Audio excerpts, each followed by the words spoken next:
Davlat xavfsizlik xizmati kubogi doirasida futbol va mini futbol musobaqalarining shahar tuman bosqichlari yakunlandi. Musobaqaning Do'stlik hamda Paxtakor tumani g'oliblari tantanali ravishda taqdirlanishdi. 5 tashabbus olimpiadasi doirasida Davlat xavfsizlik xizmati kubogi uchun o'tkazilayotgan futbol va mini futbol bo'yicha bellashuvlar Paxtakorda ham qizg'in va murosasiz bahslarga boy bo'ldi. Musobaqaning sektor va tuman bosqichlarida jami 36 ta jamoa ishtirok etib, 460 nafardan ortiq yoshlar qamrab olindi.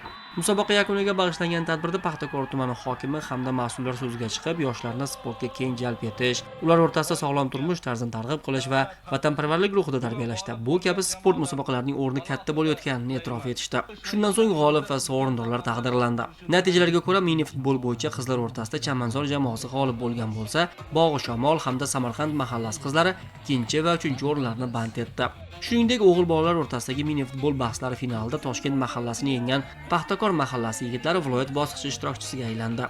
Musobaqaning futbol bo'yicha o'tgan uchrashuvlarda ham o'zining yorqin o'yinlari bilan muxlislar e'tiborini tortgan Paxtakor mahallasi yigitlari birinchi o'rinni band etdi. Taqdirlash marosimi yakunida san'atkorlar ishtirokidagi gala konsert dasturi tadbir ishtirokchilariga bayramona kayfiyat ulashdi.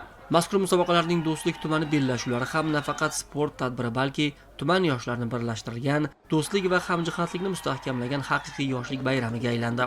Musobaqaning sektor va tuman bosqichlarida jami 30 ta jamoalar o'zaro kuch sinashib, mahallalardagi 370 nafar yoshlar maydonda g'oliblik uchun to'p tepdi. Qizlar raqobatida Bunyodkor mahallasi jamoasi tuman bosqichi g'olibi bo'lgan bo'lsa, yigitlar ishtirokidagi mini futbol bahslarida chempionlik chinobodliklarga nasib etdi. Futbol o'yinlari finalida manasliklarni yenggan Navro'z mahallasi jamoasi tuman bosqichi g'olibligini qo'lga kiritdi. Taqdirlash marosimida ishtirok etgan mas'ul rahbarlar g'olib jamoalarga viloyat bosqichida ham omad tiladi.